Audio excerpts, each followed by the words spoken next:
നമസ്കാരം സർ. ഇത് കാസർഗോഡ് വളയത്തെടുക്കാം പഞ്ചായത്തിന്റെ പള്ളിയിലുള്ള പ്രശ്നങ്ങളാണ് ഇപ്പൊ പറയുന്നത്. വളയത്തെടുക്ക പള്ളിയും പഞ്ചായത്തും അടുത്തടുത്ത് തന്നെയാണ്. ഇത് ഒരു 25 കൊല്ലം, ഏകദേശം 25 കൊല്ലാവും തോന്നുന്നത്. ഇപ്പൊ ഈ അടിയിലെ അപ്പുറത്തിന് വരുന്ന വെള്ളം കഴിഞ്ഞ അടിയിലെ ഒടി വരും.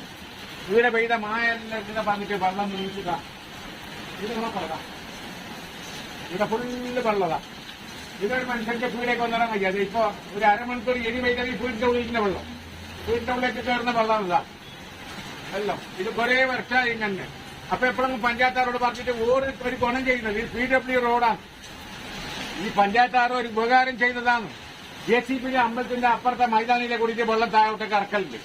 എപ്പോഴും പറ്റോ? PW റോഡ് ഇപ്പൊ കാസർഗോഡ് പോകുന്ന ഒളത്തിറക്കുന്ന കാസർഗോഡ് പോകുന്ന മഞ്ഞപ്പാടിയാണ്.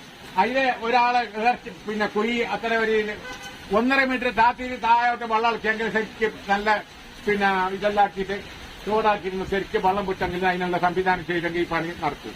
25 കൊല്ലം ഇപ്പോൾ ഒരു 10 പ്രാവശ്യം ഞാൻ വീഡിയോ എടുത്തിരുന്നു. ഒരു മഴ വന്നിട്ടാൻ പോയിട്ടത് എങ്ങനെ ഒരു പൂര പൊങ്ങുന്ന ജനങ്ങൾ ഈ JCB കൊടുത്തിട്ട് ആ പഞ്ചായത്താറ് ഉപകാരം ചെയ്യുന്നു. അപ്പുറത്ത് വെള്ളം വീഴുന്ന JCB അങ്ങോട്ടേക്ക് കൊണ്ട് വെള്ളം കൊടുക്കും. അത് ശരിയാവില്ല. അത് അമ്പലത്തിന്റെ ആഗ്രഹം.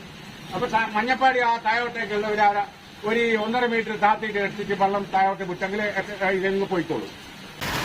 ഇത് പറഞ്ഞ് മനസ്സിലായതാ. ഇത് പഞ്ചായത്ത്, ഇത് ബസ് സ്റ്റോപ്പ്, പഞ്ചായത്തിന്റെ പള്ളിയിലുള്ള കാസർഗോഡ് പോകുമ്പോൾ നിൽക്കുന്ന ബസ് സ്റ്റോപ്പ്.